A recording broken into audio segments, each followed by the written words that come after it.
Nós estamos aqui hoje com o Betinho, da sua vida, como chegou ao Vale, e está nos dando essa oportunidade. Salve Deus, Betinho. Salve Deus. Betinho, a pergunta que a gente tem sempre feito às pessoas que têm dado essa oportunidade a gente é: como é que você chegou aqui? Como é que o que lhe trouxe ao Vale? Gilmar, eu nasci em Niterói, estado do Rio de Janeiro, às 16 horas do dia 2 de maio do ano de 1952. Era uma quarta-feira de lua cheia.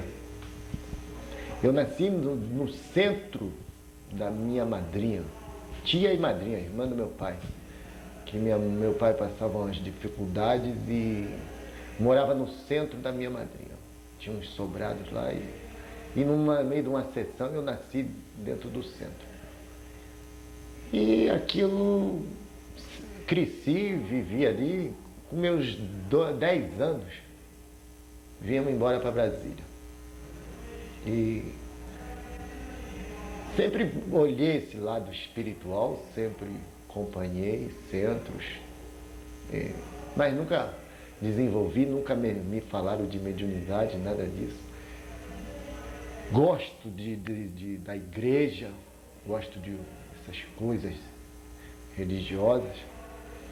E quando eu fiz 14 anos, eu fiz um curso de datilografia e entrei para a Polícia Federal como auxiliar de escritório. Com 6 meses eu estava no chefe de arquivo. E dali eu comecei a me situar no meio daquela coisa de polícia, eu garoto, né? Em Brasília tudo era fácil nesse sentido, que ninguém queria aquela coisa de polícia, era mais fácil até ser motorista da TCB, que ganhava mais que todo mundo. E eu fui levando aquela vidinha. Quando eu entrei perto do quartel, 17 anos, eu me alistei aqui em Brasília e fui embora para a delegacia do Rio, pedi uma transferência e fui embora para o Rio. E no Rio houve problemas comigo, eu resolvi pegar a estrada. Aí juntei com um grupo de argentino, que se chama mochileiro, e aqui chama de hippies, e começamos a percorrer esse mundão de meu Deus. Eu voltei ao Rio, me apresentei no quartel e me devolveram para Brasília. Cheguei em Brasília, aí eu com um processo de abandono de serviço, no abandono de serviço, vi umas corrupções terríveis aí, uns troços violentos de tóxicos. E era final de 69, eu estive em Taguatinga com a tia, que eu não me lembrava bem, porque aí eu, muito doido com o negócio de mochileiro, eu não me recordava bem que eu estive com ela. Eu me recordo que eu conheci uma mulher de branco, fez umas macumbas, que para mim era tudo macumba, né? E nunca mais vi aquela mulher. E vim embora. Para mim sair do Brasília, meu pai teve que comprar uma passagem de ônibus, me levar numa estrada para me pegar um ônibus fora de Brasília. Só que eu não fui embora, eu dei a volta para o Formosa, pela maneira que ele Formosa, e vim bater aqui em Sobradinho. Isso já estava beirando 70. E um bar. Eu conheci um doutrinador chamado Gil, que vendia umas bebidinhas lá, e ele dizia: vai falar com a tia, rapaz. Eu disse: que tia? Se ela fosse boa, tu não estava aí vendendo. E um domingo eu acordei assim, de repente, disse: eu vou ali, meu pai. E vim bater aqui no Vale. Isso era um monte de barraco velho aqui, uns trem esquisitos. E minha experiência com a tia foi isso. E ela falou: preciso falar com seus pais. E eu voltei, Na quarta-feira vim com meu pai e minha mãe e meu pai até hoje gosta de contar isso, assim, que até me clareia que ele diz assim, que era feliz. Eu prometi na frente deles que a única coisa que ele queria era que eu prometesse que eu não sairia daquele portão. E pra mim ela falou, queria que tu ficasse 7 dias comigo. Eu, porra, não tô acostumado a andar pra lá e pra cá, não tinha compromisso com ninguém, falei, 5, 7 dias, né? Então, aí eu fui morar com o Paulo, tio Paulo, que chama. E eu até achei estranho, porque ele era meio. E ele falava muito de um tal de Alain, eu digo, pô, essa velha ainda me foi com um bicha, pô, que maluquice, né? Tá? E dali. Então, eu sei que eu passei uns 6 dias, quando amanhã seria o 7º, eu falei a ela, amanhã ela termina a minha jornada. Falou, gostaria que tu estivesse aqui comigo, que tem uma grande obra pra gente fazer. Eu fiquei rindo da cara dela, que tem uma grande obra, um monte de mato velho, um monte de menino buchudo, né? Que diabo de obra é essa que essa mulher está pensando, né? E não dormi aquele dia, pensando. O que é? No dia seguinte, entrei na cozinha ali da casa grande. Falei, tá bom, eu fico com a senhora. Falou, então vai pro templo. Digo, que templo? Aquele negócio lá. Aí já tinha um jaleco, que era da tia Lauda, uma calça preta, uma fita, e me enfiado dentro daquele templo. E eu quebrei a cara lá dentro, e foi uma experiência estranha, porque eu não sabia em pé ou sentado, era uma confusão. E ela me disse, não, tu és o doutrinador. Eu disse, o que é um doutrinador? Aquele que fica em pé atrás. E eu achei aquilo gostoso. Falei, então eu sou o doutrinador. Aí fui conversar com o seu Mário. O seu Mário, nesse período, ele fazia uns escritos sobre mediunidade. Então ele descrevia as características da personalidade, assim, do médium vidente, do médium audiente, do médium psicógrafo, do médium de transporte. Cada mediunidade ele dava as características físicas e da personalidade. Nunca mais ouvi até esses escritos do seu Mário. E eu não me encaixava em nenhuma faixa daquela, nem da incorporação, nem do doutrinador, que o doutrinador altivo, um cara decidido, né? E minhas características davam dentro do médio de transporte. Magro, recatado, falador, muito falador, e uns olhos meio fundos, essas coisas assim. E eu falei, pô, seu Mário, eu acho que eu sou isso aqui, dona Neiva Rô, eu não sou o doutrinador. E quando conversando com ela, que ela disse o que era o médio de transporte, digo, não, então deixa eu o doutrinador mesmo, que é mais negócio, né? Será por volta de fevereiro de 70. Fevereiro, março de 70.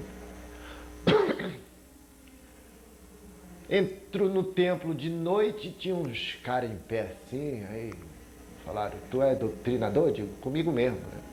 E parti para dentro do templo. Ele falou, eu sou acostumado a dar 9, 10 passagens, depois dar 15, 20. Aí lembrava passagem, não tinha nada nas coisas que o seu Mário tinha escrito. E o rapaz sentou e deu um pitoco nele lá, e eu fiquei, o que faz? Aí eu olhava para um lado e eu vi um doutrinador. Isso no trono? Isso num trono, tinha 3 tronozinhos assim, não havia esse templo todo, tinha só a mesa, uma linha de passe e esses 3 tronozinhos. Aí o rapaz deu um pipoco assim, eu olhei para o outro, aí eu não entendi o que o cara falava do outro lado. Eu só lembro que o cara levantou os braços e fez a chave, né, de elevação. E eu gritei de cá, ó, bota lá, vai com Deus. Aí o negócio, eu falei, beleza, meu amigo, pode dar 30 aí, né? E o cara ficou doidinho comigo, que hoje eu entendo, né? Depois, né, eu passei a entender o cara direito. Ele disse, vamos descansar, eu digo, covarde, né? Só deu uma asinha e já estava frouxando, né? Que cara frouxo, né? Só deu uma asinha e aí o cara saiu. Depois eu fui entender, se ele ficasse comigo eu ia morrer, né? E eu passei pelo tempo, aquela tumulto ali de gente subindo pelos pilares, quebrando tudo. Eu digo, que maluco, eu estou no inferno aqui. Que eu volto pro trono e tá ele sentado com uma ninfa. Aí eu achei aquilo estranho. Falei, meu amigo, aí não é meu lugar? Ele falou, não, tem 3 anos de corrente, naquele tempo, a mulher já tinha 3 anos de corrente. E ela não está dando conta de incorporar, é comigo mesmo, né? Olha nos meus olhos, fecha os olhos, pensa nos meus olhos. E aí eu fez pro cara, digo, bota fé, mulher, tem que ser com fé. Aí, quando eu falei assim, na frente do trono, ela incorporou. Aí o cara falou, doutrina, de que doutrina? Ah, aquele negócio, né? Eu fiz, bota lá, vai com Deus. A mulher deu uma zombada de mim, vou porra nenhuma. Aí me esculhambou toda, era uma pombagira que eu conhecia lá de... E eu dizia, mulher, tu não pode estar aqui, tu tem que ir embora, porra. Isso aqui é lugar de santo, olha o índio brabo lá. E a mulher, só vou se eu for contigo. Digo, mas eu não vou mais daqui não, daqui ninguém me tira. E deu risada de minha cara lá. Depois ela falou, só vou, eu vou. Mas o chefão vem aqui. Aí, eu sei que quando acabou, eu saí e fui procurar a tia Neiva. Disse, toma sua fita, não dá certo. Eu lá com essa coisa. Primeiro dia a mulher me abusa lá, eu dou uma porrada numa aí. Falou, ô meu filho, graças a Deus que ela passou. E dali eu comecei a ir todo dia pro templo. Então comecei a ver, tinha o retiro era pro Zé Mandão, era o Dr. Castelo Branco, que nesse período tinha até uma casa aqui dentro. E eram poucos, Guilherme, que faziam um retiro aí, pouca gente ainda morava aqui, até os filhos, tia Lúcia, ninguém ainda morava, vinha seu Mário também ainda não morava aqui, ele vinha todo dia, voltava à noite. Depois é que começou a tomar um corpo de cidade, se tu vê umas fotos, primeira tem uma rua aqui atrás, primeira, que tem até uma livraria. Essa foi a primeira residência, assim, mas com cara de residência, né? Aí dali que passou a vir velhinha, tinha o seu casamento, estava buchuda, me lembro de velhinha, um buchão, umas coisas assim. E eu, careca, com uma bata de padre e um violão. E ficava lá no meio do mato, lá do pomar. E uma hora dessa entrou um Fusca, assim, parou. Desceu um cara e 2 mulheres, gatinhas, né? Aí o cara disse, pô, tal, se turmou ali comigo e disse, vamos lá para cima do morro?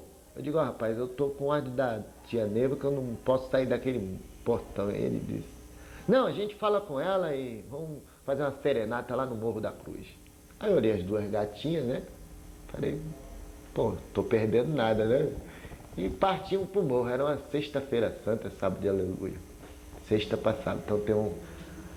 E subimos o morro, aí eu tô olhando pro cara, pras mulheres, e eu digo, quer dizer, eu vou ficar tocando pro cara, né?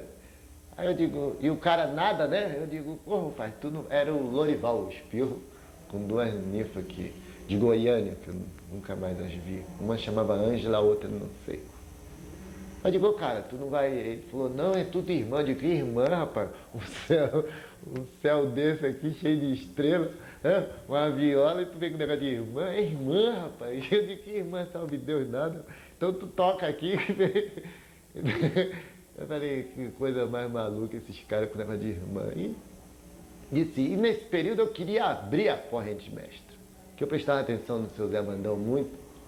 Aquele negócio, ao Grande Oriente, Oxalá, ordem de intercâmbio, tapi. E eu queria fazer aquilo. E como não tinha estrutura, né, nós não tínhamos estrutura nenhuma. Aquilo era uma coisa do doutrinador, ele era o doutrinador, não havia uma designação dizendo que ele tinha que ser. Ele se fazia o doutrinador. Acho que essa é uma diferença bem grande na evolução da doutrina, que naquele período uns têm saudade, eu não tenho. Nessa coisa doutrinária, não. Porque nós éramos assim muito do improviso.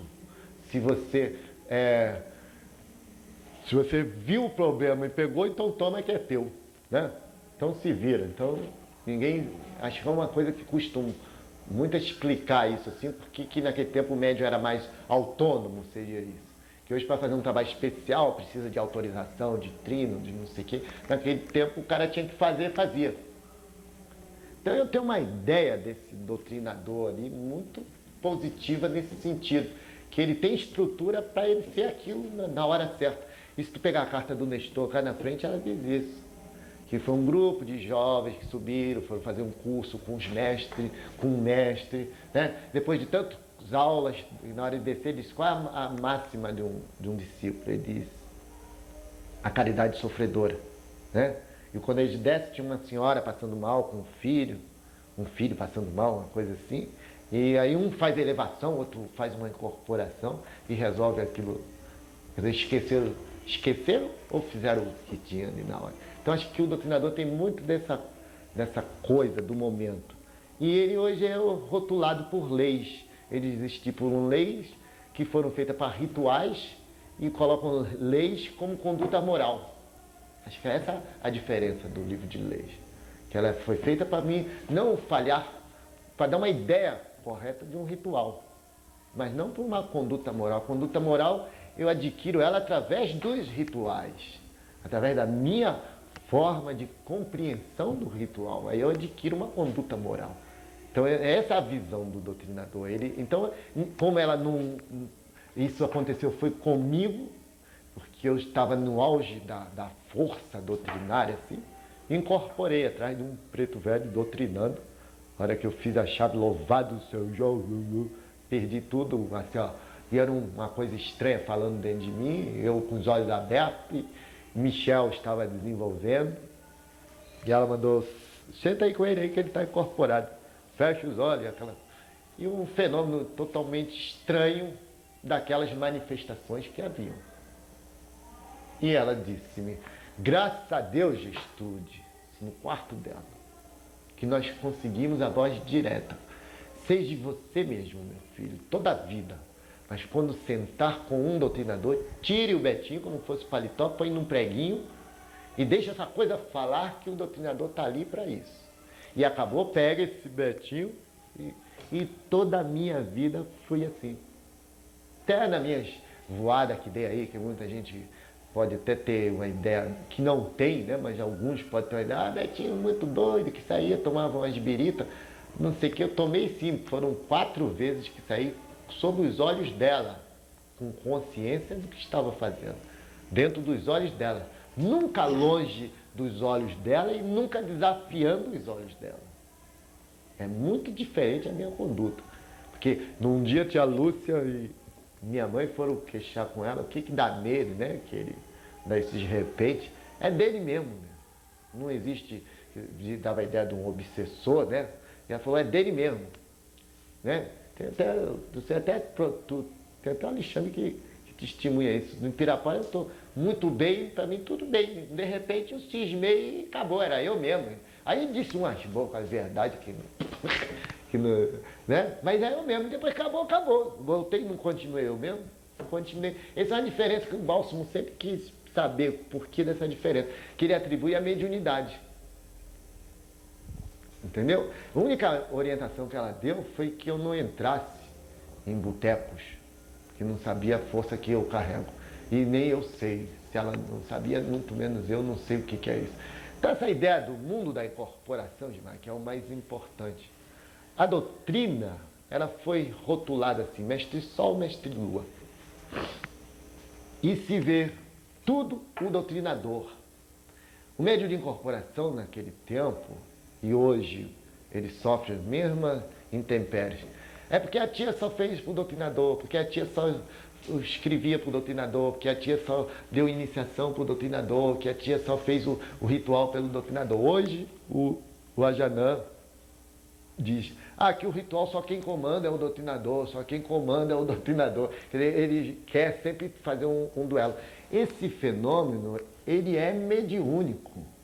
Essa coisa no Ajanã, ele tem que ser bem colocada, porque há muita mediunidade. O seu Mário era bem correto nisso. Nós estamos aqui para equilibrar o homem na sua mediunidade. E, por natureza, todos são de incorporação. Que há o fio do interoceptivo, essa coisa, para ele estar bem prumado com essas forças que a Centúria gosta de dizer isso lá, força centrípeta, centrífuga, essa coisa, para aprumar, isso é uma incorporação, porque a energia canalizou no mesmo canal. Só que o doutrinador, pelos olhos da clarividente, ele tem isso com consciência, com controle do fenômeno. Então, hoje mesmo eu disse isso no radar, assim, a projeção dos mentores no radar faz o doutrinador ter uma intuição ali, a cura não está bem. Não é que dizer que a cura está com problema. entre aspas, no intelecto dele, tem algum problema na cura. Ele levanta-se e caminha-se para a cura. Se for um de nós, mas já é dizer, merda, tem um problema lá, que a força bate e esvazia. Bate. Ele não, eles canalizam e vão. Então ele tem um controle muito do psiquismo bem maior. Então o seu Mário estava certo. A incorporação é anímica, psíquica, porque eu permito essa vazão da força. Então eu até expliquei isso um dia, o problema da mesa, a orbe, meu nêutron, aliás, meu nêutron é como se fosse uma esponja. Eu entrei na mesa, as correntes negativas, que dá na instrução isso, já me encharcou. Já estou sob. Então, o fio que eu preciso é do doutrinador. Que fio o doutrinador tem? Me clarear no meu intelecto, dizendo, ó, bata lá, ó, bata lá. Isso é uma chave comigo e com ele, com o aparato doutrinador. Não existe uma distinção. Se o próprio aparato tiver consciência do que está fazendo, ele pode fazer, ó, bata lá, que o outro percebe. Mas aí o outro, porque está sabendo, porque é um aparato atrás dele, ele vai entrar em conflito. Está percebendo como é que é a mesma coisa? Ainda tem uns doutrinadores que dizem, ele incorpora a princesa. Não existe incorporação. Ninguém entra no corpo. Nunca acreditei nisso. Não vou acreditar. Não tem santo que me faça acreditar. Mas nessa brincadeira eu estou há 23 anos fazendo agora de incorporação. Eu nunca tive esse mundo de ser possuído fisicamente por uma coisa externa. Não aceito. Então, será que eu sou privilegiado? É impossível, né? Eu sou mais defeituoso do que a maioria dos ajanã. Ajanã é tudo meio santinho. O que é esse santinho? Vamos voltar na mediunidade. Mediunidade, para mim, é a essência que faz eu dizer assim, sou o Betinho, que levanto minha mão, que toco, que digo eu gosto, não gosto. Essa coisa que faz eu ter vida é que é mediúnica. Então, eu comparo ela, a vida do mundo dos plexos, dos meus três universos, físico, alma e espírito, como comparo da natureza, a árvore que tem sua vida, o que faz ela ter vida, tem uma energia, o animal, a água, eu vejo tudo isso mediunismo. E falam de mediunismo de uma forma assim arcaica, por culpa de uma tal de espiritismo. Quando a tia prega assim, a doutrina, o doutrinador e sua doutrina, ela não estipulou religião, não estipulou fé, não estipulou crença, não estipulou padrões nenhum para o doutrinador. Ela disse, ficará o doutrinador e sua doutrina, ele com ele. Eu tenho hoje, conversando com o Adejão, Freud, falei assim, tem uma coisa muito bonita no ar, assim, que ninguém está percebendo. Essa doutrina nunca foi... Depois daquele período de aulas, tem umas pessoas que vão dizer assim, a tia dava uma aula tão bonita no domingo, o que ela falou um dia, por exemplo? Num domingo de 79, o que ela estava falando? No domingo, de um dia tal, de julho, ninguém lembra. No outro domingo, no último domingo dela, ninguém lembra. Tá certo? E ela disse muitas vezes em público, quisera um me entender, basta um me entender. Então, o que ela estava falando? Não falando coisa com coisas? Também não. Porque cada um tem seu plano vibracional, cada um tem seu plano mediúnico, cada um tem sua... Aí o pai é muito bonito nisso, cada um tem sua herança. Né? O pai põe o nome herança, assim, uma coisa bem gostosa, assim, né? De adquirir, né? De posse, né? Minha herança, posse, né? Minha posse. O que é essa posse? Justamente toda a tua estrutura que está em volta. Agora, como é que eu vou detectar isso no médio? Aí eu vou dizer para ele, você é mais, você é menos, você é mais, você é menos. Não, faz-se um plano piramidal, que toda a hierarquia espiritual ela forma de um topo, de uma pirâmide. Isso vem de uma filosofia lá atrás do Egito. Já os gregos parece que já mexiam com isso. Tem um povo mais antigo ainda que mexia com isso. Que eu botava o tutor, tem uma forma assim. Então, vamos supor, transferimos um simbolismo. Transferimos assim os planos onde está pai seta branca, que aí não vamos passar do pai. Onde está o pai seta branca? Uns têm uma ideia assim, tá num mundo de Jesus. Então onde está Jesus também?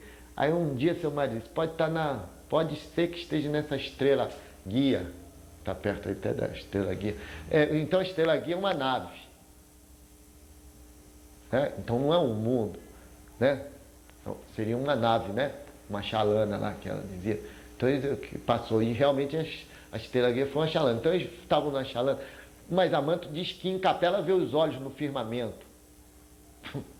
É meio difícil saber onde o pai está, rotular onde o pai está. Então, vamos dizer que o pai está no nono, que é uma coisa que os doutrinadores que emitem no nono me cobram isso, porque eu emito no nono, aí diz, o que é o nono? Eu não sei, meu amigo.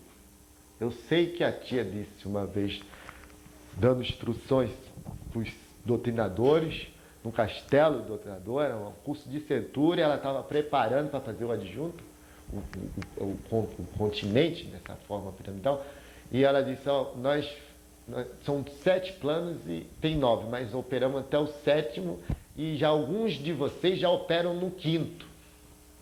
Por isso nós vamos alcançar o 5º ciclo, que é o 5º ciclo que corresponde a esse negócio aí de aquários, de não sei o que está para vir, que esse milênio que está para vir aí na frente, essa coisa que está para vir, é o 5º ciclo que está acontecendo.